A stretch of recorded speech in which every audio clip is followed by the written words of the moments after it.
ఒకానొక కాలంలో వేములవాడ అనే ఊరిలో రంగయ్య లింగయ్య అనే ఇద్దరు స్నేహితులు ఉండేవారు.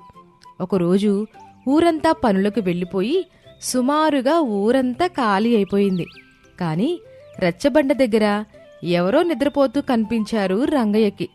తీరా ఎవరా అని చూస్తూ, ఎరా లింగయ్య, పని పాట అంటూ ఊరంతా లేచెళ్ళిపోయినా నువ్వు మాత్రం ఇంకా లేవకుండా ఇక్కడే పడుకోనున్నావా? ఎవరు? నువ్వరంగా ఇంకా ఎవరో అనుకున్నాను. అనుకుంటావు ఎందుకనుకో. సరేలే గాని ఏమిటి విషయం, ఇలా వచ్చావు? పొలంలో చిన్న పనుంది, అలా నాతో రాకూడదు. నాకు కాస్త సాయం ఉన్నట్టుంటుంది, నీకు ఎంతో కొంత ముడుతుంది. నేను ఖాళీగా లేనులే, మంచి పనిలో ఉన్నాను, నువ్వెళ్ళు. తీరిక లేనంత పనేంటి, పడుకోవటమా? లేదు, పడుకోవటమే పని అని నేనెప్పుడు చెప్పాను? నేను ఈ రచ్చబండకి కాపలా కాస్తున్నాను. ఏంటి, రచ్చబండకి కాపలానా? నీ అంత సోమరిపోతుని, పని దొంగని నేనెక్కడా చూడలేదురా. నువ్వు మారవింకా. చిచ్చి, నేను బానే ఉన్నానుగా, ఇప్పుడు నేను మారాల్సిన అవసరం ఏమీ లేదులేరా, నువ్వెళ్ళు. అలా రంగయ్య అక్కడి నుంచి వెళ్ళిపోతాడు. అలా కొద్ది రోజులు గడిచాక మళ్ళీ ఒకరోజు ఒక దారి పక్కన ఉన్న చెట్టు కింద నిద్రపోతున్న లింగయ్యని రంగయ్య చూస్తాడు. ఎర్రలింగా, ఇలా ఎక్కడ పడితే అక్కడ పడుకుంటున్నావేంట్రా? అసలు నీకు తిండేలా వస్తుందనుకుంటున్నావురా? ఇలా రోజంతా పడుకుంటున్నావు. లేచి నాతో పాటు పనికిరారా? సమయానికి 2 ముద్దలు నోటికెళ్తాయి. రోజు మొత్తం బంద్ చేసి నువ్వు సంపాదించిన దాంతో నువ్వు ఎంత తింటావో నేను అంతే తింటున్నాను. ఏంటి, పని చేయకుండా ఇలా పడుకుని నువ్వు నేను తిన్నంత తిండి సంపాదిస్తున్నానంటావా? ఇంకా చెప్పాలంటే నీకంటే ఎక్కువే తింటానురా. కావాలంటే ఇక్కడే ఉండి చూడు. పోతే పోయింది ఒకరోజు కూలి. ఈరోజు నీ మాటల్లో నిజమెంతో తేలిపోవాలి. చూస్తాన్రా, ఈరోజు నేను కూడా నీతోనే ఉంటాను. సరే ఉండు, రా ఈ పక్కనే కూర్చో. అలా ఇద్దరూ అక్కడ కూర్చుని ఉండగా అక్కడికి కొద్ది దూరంలోనే ఒక వేప చెట్టు కింద ఉన్న అమ్మవారి విగ్రహానికి పూజలు చేసి రకరకాల వంటలు చేసి నైవేద్యం పెడుతున్నారు. అలాగే అక్కడ ఉన్న వాళ్ళంతా భోజనాలకి కూర్చుంటూ దగ్గరలో ఉన్న లింగయ్యని రంగయ్యని కూడా పిలిచి, మీరు కూడా రండి, వచ్చి మాతో పాటు తలో కొంత అమ్మవారి ప్రసాదం తీసుకోండి, మీకు కూడా అమ్మవారి ఆశీస్సులు దొరుకుతాయి అన్నారు. అలా వాళ్ళు చూస్తూ ఉండగానే వాళ్ల ముందుకి విస్తళ్ళొచ్చాయి. చూస్తుండగానే ఇద్దరూ కడుపు నిండా తిన్నారు. ఇదంతా చూసిన రంగయ్య, ఎరా లింగయ్య, ఇదేనా ఎన్నాళ్ళు నువ్వు చేస్తున్న పని? ఇలా వాళ్ళిచ్చింది వీళ్ళిచ్చింది దీని ఎన్నాళ్ళుంటావురా? ఇప్పుడేమైంది? ఎలాగైతే ఏంటి, కడుపు నిండుతుందా లేదా అన్నదే ముఖ్యం. నీకంటూ నువ్వు సొంతంగా సంపాదించుకొని 4 ముద్దలు తింటాం వేర్రా, ఇలా అడుక్కు తింటాం వేరు. నీ పక్కనుంటే నువ్వు చేసేదే నిజమని నాతో చెప్పించినా చెప్పిస్తావు. ఇప్పుడే ఇక్కడి నుంచి వెళ్ళిపోవాలి. బతక నేర్చిన వాడివి కాదురా నువ్వు, ఎల్లెళ్ళు. అలా రంగయ్య అక్కడి నుంచి వెళ్ళిపోయాడు. కొద్ది రోజులకి ఒకరోజు ఊరంతా రచ్చబండ దగ్గర హడావిడిగా ఉంది. అక్కడ ఊరి పెద్దయిన భూషణం మరియు ఊరి పంతులు అలాగే కొందరు పెద్దలు కలిసి మాట్లాడుతూ ఉన్నారు. ఏమండి భూషణం గారు, మన ఊరి గుడికి ఉత్సవాలు వస్తున్నాయి కదా, ఈసారి ఘనంగా జరిపిద్దామండి. దానికేం భాగ్యం, అలాగే జరిపించండి. అలాగే అంటే ఎలా అవుతుందండి? మీరీసారి కాస్త పైకం పెంచితే ఘనంగా జరిపించేద్దాం. ఏంటి పెంచేది? కరివేపాకుల కట్ట. ఈసారి నేను చిల్లి గవ్వ కూడా ఇవ్వను. ఎలా చేసుకుంటారో ఉత్సవాలు మీరే చేసుకోండి. అదేమిటండి భూషణం గారు అంత మాట అనేశారు? మరింకేమనమంటావయ్యా? చూడు పంతులు, ప్రతిసారి ఉత్సవం పేరుతో సొమ్ములు లాక్కోవటం, తిరిగి లెక్కలడిగితే దేవుడికిచ్చింది లెక్కలడుగుతారా అనటం, ప్రతిసారి ఇది ఆనవాయితీ అయిపోయింది. నిజమే కదండి, దేవుడి కోసం ఇచ్చిన సొమ్ముకి లెక్కలడిగితే ఎలాగూ? అసలు ఆ ఆలోచనే రాకూడదు మీకు. సొమ్మొకడిది సోకొకడిది అంటే ఇదే అనుకుంటాను పంతులు. దేవుడి పేరు అడ్డం పెట్టుకుని ఎవరు బాగుపడుతున్నారో నాకు తెలుసులే. అయ్యా భూషణం గారు, మీరడిగిన దాంట్లో తప్పులేదు.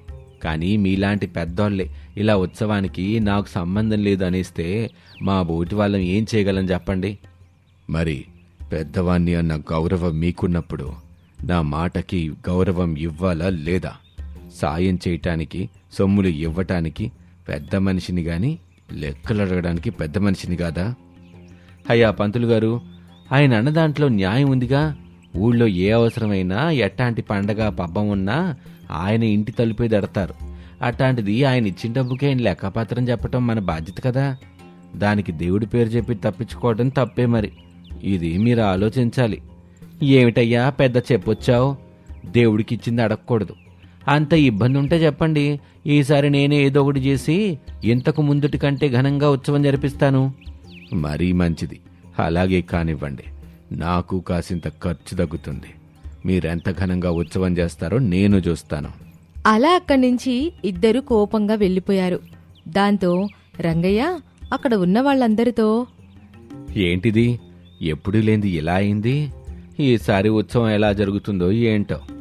అలా కొద్ది రోజులు గడిచాయి. రంగయ్య పొలం పనులు చూసుకుని ఊర్లోకొస్తున్నాడు. ఏంటో ఈ మధ్య ఈ సోమరిపోతు లింగయ్య కనిపించట్లా. ఏ చెరువు గట్టు మీద పందిలా పడుకున్నాడో ఏంటో మరి. అలా అనుకుంటూ ఉండగా రచ్చబండ దగ్గర చాలా పెద్ద గొడవ జరుగుతుంది. ఒకరి మీద ఒకరు కేకలు వేసుకుంటున్నారు. ఏం జరుగుతుందా అని ఆశ్చర్యపోతూ రంగయ్య అటువైపు పరిగెత్తాడు. ఇదంతా నువ్వే చేసుంటావు పంతులు, ఇదంతా నీ పని. నేనెక్కడ ఉత్సవం జరిపిస్తానో మీ పేరెక్కడ పోతుందోనని భయపడి మీరే చేసుంటారు. ఇదంతా మీ పనే. అదే నేను అంటున్నాను.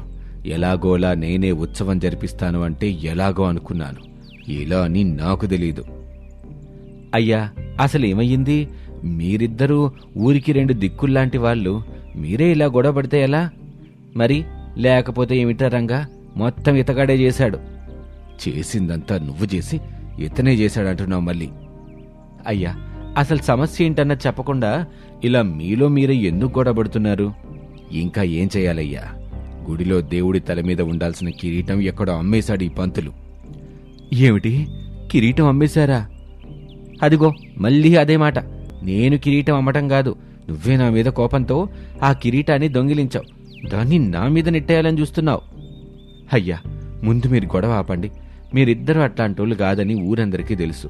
ముందసలు ఏమైందో కనిపెడదాం. ఏంటి రంగా కనిపెట్టేది? ఈ పంతులే ఉత్సవం జరిపించటానికి దేవుడి కిరీటం అమ్మేశాడు. ఇప్పుడేమీ తెలియనట్టు నాటకం ఆడుతున్నాడు. నేను ఉత్సవం జరిపిస్తే ఊళ్ళో ఉన్న పలుకుబడి తగ్గిపోతుందని భయపడి ఇలా దొంగతనం నా మీదకి నెట్టేసి ఇప్పుడు కాకమ్మ కబుర్లు చెప్తున్నాడు. ఇంతలో రచ్చబండ వెనక నుంచి, ఎవర్రా మీరు? ఏంట్రా మీ గోల?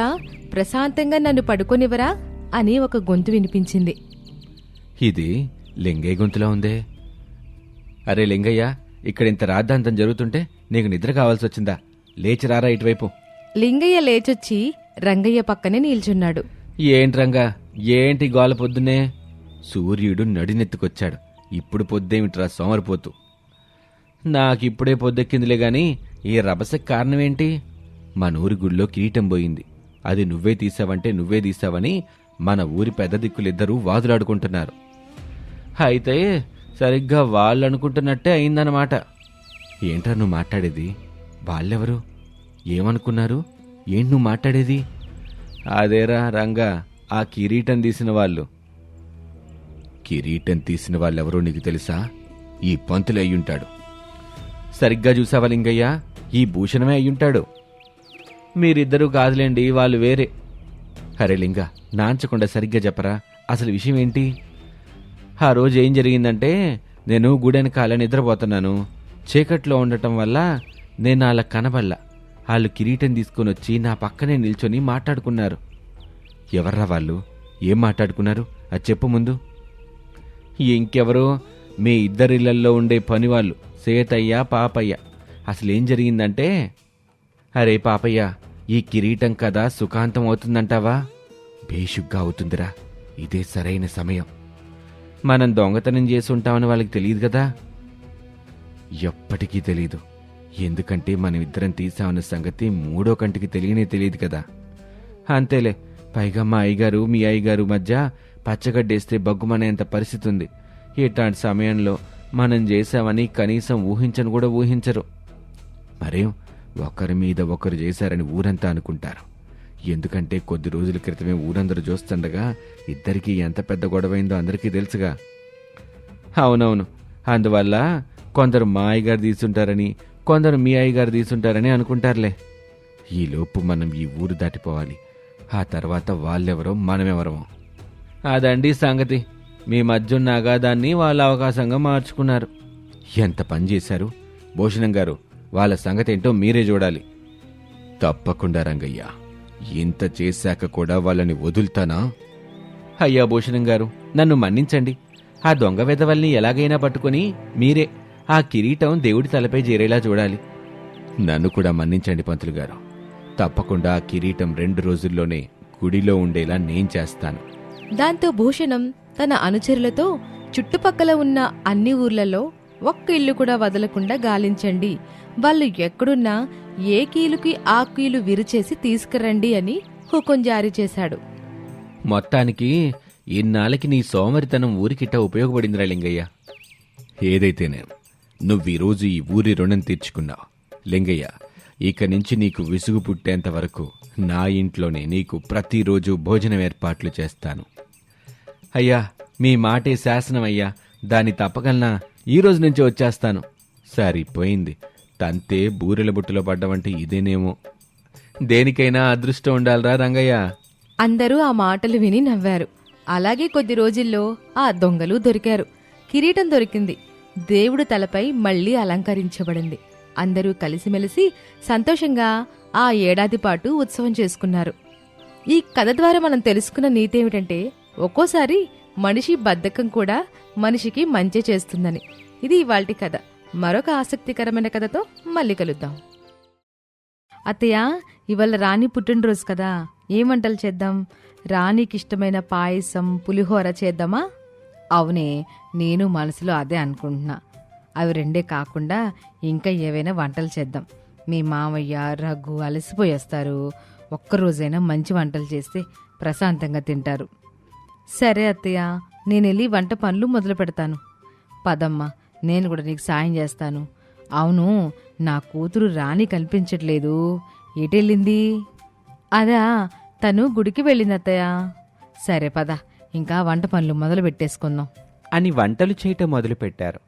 అలా చాలాసేపటికి వంట పనులన్నీ పూర్తయ్యాయి. గుడికి వెళ్ళిన రాణి కూడా ఇంటికి వచ్చింది. అమ్మా, ఏంటి గుమగుములు? ఊరంతా మన ఇంటి వంటల వాసనే వస్తుంది. నీ పుట్టినరోజు కదా రాణి, అందుకే చాలా రకరకాల వంటలు చేశాం అని శివమ్మ అంటుంది. అప్పుడే పక్క ఊళ్ళో గుమాస్తాగా పనిచేస్తున్న శివమ్మ కొడుకు రఘు అలసిపోయి ఇంటికి వచ్చాడు. ఏంటి రఘు, చూస్తంటే బాగా అలసిపోయినట్లున్నావు. కోడలు నీకోసం వేడివేడిగా నీళ్లు కాచిపెట్టింది. ముందు నువ్వెళ్ళి స్నానం చేసిరా. అన్నట్టు మర్చిపోయా, ఈవేళ మీ చెల్లి రాణి పుట్టినరోజు. కనీసం అదైనా గుర్తుందా రఘు? వెళ్ళి శుభాకాంక్షలు చెప్పు. అవన్నీ నాకెలా గుర్తుంటాయమ్మా? అసలే ఇవాళ బాగా అలసిపోయాను. ఇంటికొస్తే అయినా ప్రశాంతత ఉంటుందంటే వచ్చినప్పటి నుంచి నీ గోలొకటి నా ప్రాణానికి అని కోపంగా తన చెల్లెలు రాణి దగ్గరకు వెళ్తాడు. చెల్లి, పుట్టినరోజు శుభాకాంక్షలు అని ఏదో చెప్పాలంటే చెప్పాలి అన్నట్టు చెప్పి అక్కడి నుంచి వెళ్ళిపోయాడు. అలా కాసేపటికి రఘు స్నానం చేసి తినటానికొచ్చి కూర్చుంటాడు. దేవి చేసిన వంటలన్నీ తీసుకొచ్చి రఘు ముందు పెట్టింది. ఏంటే ఇన్ని వంటలు చేశావు? అవునులే, కష్టపడే వాళ్ళకి డబ్బులు విలువ తెలుస్తుంది. మీలాగా ఇంట్లో ఉంటే ఏం తెలుస్తుంది? కొంచెం ఇంట్లో చూసి ఖర్చు పెట్టుకోండి. అసలే ఈ మధ్య ఖర్చులు బాగా పెరిగాయి.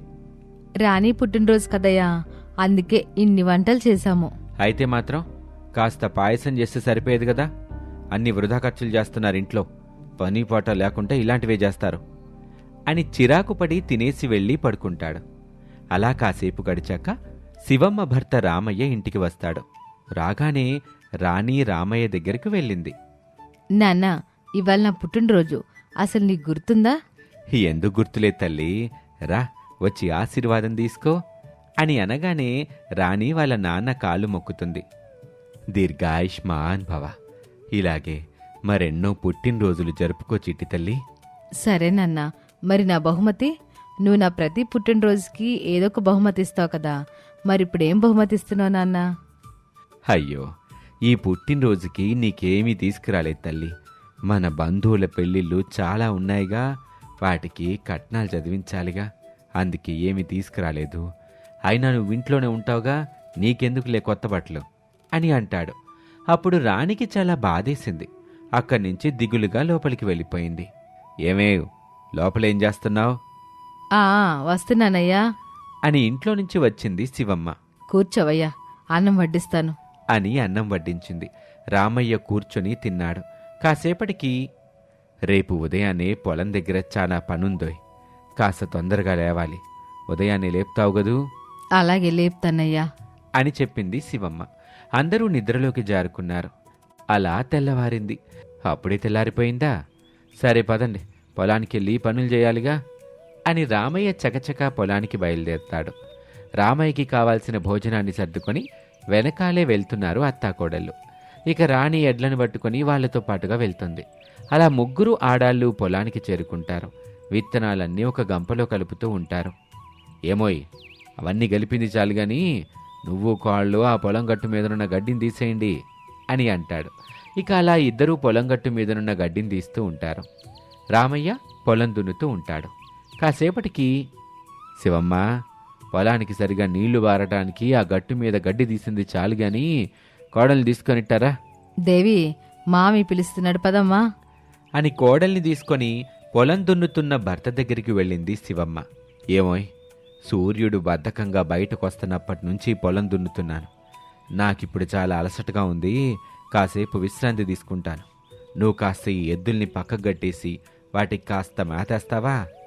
మామయ్య, ఆ చెట్టు కింద భోజనాలున్నాయి. మీరు వెళ్ళి కాళ్ళు చేతులు కడుక్కొని భోజనం చేసి కాస్త విశ్రాంతి తీసుకోండి. అంతలో మీ పొలం దున్నే పనిని చూసుకుంటాం. ఏంటి, మీరు పొలం దున్నుతారా? అది ఎంత కష్టమైన పను మీకు తెలుసా? సరే, మీ సరదా కాదండం ఎందుకు, అలాగే కానివ్వండి అని చెప్పి అక్కడి నుంచి చెట్టు కిందకు వెళ్ళిపోయి భోజనం చేయటం మొదలుపెట్టాడు రామయ్య. ఇక ఇక్కడ అత్తాకోడళ్ళు మాత్రం నెమ్మదిగా ఎలాగోలా పొలం దున్నటం మొదలుపెట్టారు. వాళ్ళిద్దరూ పొలం దున్నుతూ ఉండటంతో రామయ్య హాయిగా చెట్టు కింద కునికేస్తూ ఉన్నాడు. సాయంత్రానికి పొలం దున్నటం మొత్తం అయిపోయిన తర్వాత శివమ్మ రామయ్య దగ్గరికొచ్చి, యామయ్యో, ఇక్కడ పడకేసిన చాలు గాని ఇంటికి పోదాం పదయ్యా అని లేపటంతో అందరూ కలిసి ఇంటికి వెళ్ళిపోయారు. ఇంటికి వెళ్ళగానే దేవి పొయ్యి నిప్పురాజేసి అందరికీ స్నానాలకు వేడినీళ్లు పెట్టింది. అంతలోని రఘు కూడా ఇంటికొస్తాడు. ఏమయ్యా, నువ్వు మావయ్య స్నానాలు ముగించుకుని వస్తే నేను అత్తయ్య వంట మొదలు పెడతాం.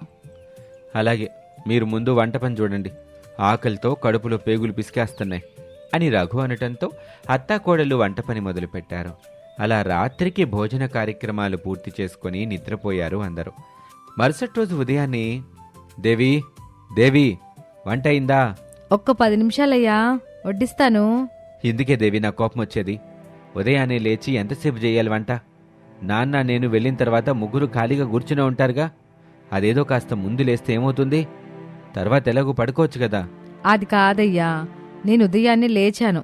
రాణి జలుబు దగ్గుతూ ఉంటే దానికి కాస్త కషాయం చేసిచ్చేసరికి ఇదిగో ఈ సమయం అయింది. రోజు ఏదో ఒక వంకలు. బయటికెళ్ళి పని చేసి వస్తే తెలుస్తుంది. అయినా మీరు ముగ్గురు ఏం పని చేస్తారింట్లో? సరే, ఇప్పుడు నువ్వు కషాయం చేశావు, మరి మా అమ్మ ఖాళీగానే ఉంది కదా అని గట్టిగట్టిగా అరిచేసరికి శివమ్మ రామయ్య అరుపులకి అక్కడికి వస్తారు. ఏంట్రా ఊరికే ఉంటే మరీ రెచ్చిపోతున్నావు? సూర్యుడు రాకముందు నుంచి మొదలు పెడితే చంద్రుడు ఊర్లెళ్ళే వరకు మా పని నిరంతరంగా సాగుతూనే ఉంది. రోజు ఒళ్ళు నొప్పులతోటి నిద్రపట్టట్లే.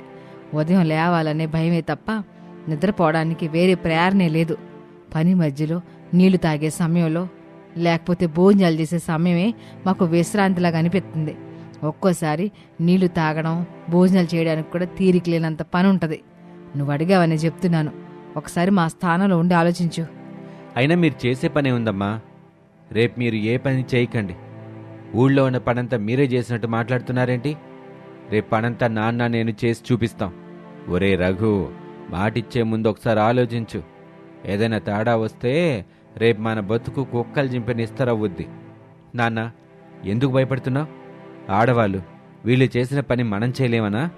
కండలు తిరిగినా గుండెలు నాన్న మనవి, మనం ఏమైనా చేయగలం. అమ్మా, మీరు రేపు ఏ పని చేయటానికి వీల్లేదు. మేం చేసి చూపించి అప్పుడు మాట్లాడతాం అని చెప్పేశాడు రఘు.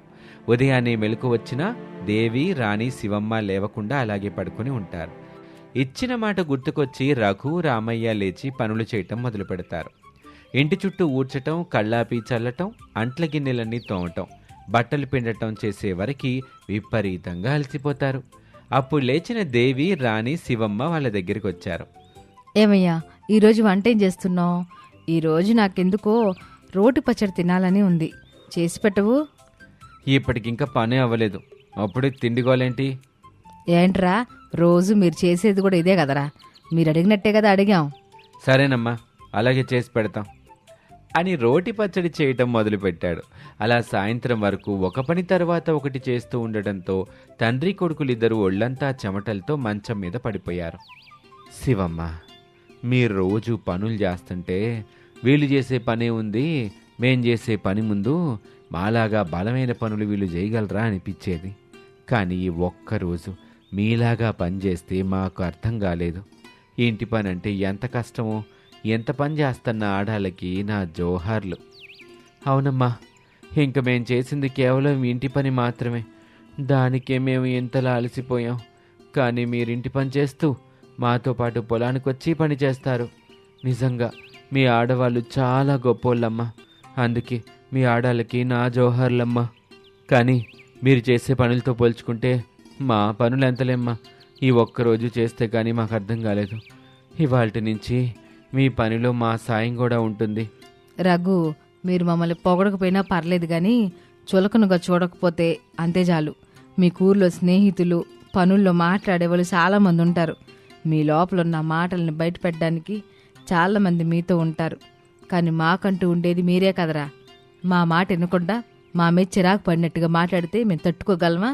మాకు ప్రత్యేకంగా ఏం అవసరం లేదు, కొంచెం ప్రేమ, ఇంకొంచెం సమయం ఇస్తే అంతే చాలురా. ఇక నుంచి మీరు కోరుకున్నట్టుగానే ఉంటామమ్మా అని రఘు మాటిచ్చాడు. అప్పటి నుంచి రామయ్య కానీ రఘు కానీ ఇంటి ఆడవాళ్ళని చులకనగా చూడడం కానీ వాళ్ళ పనిని తక్కువ చేయటం కానీ చేయకుండా ప్రేమగా ఉంటారు.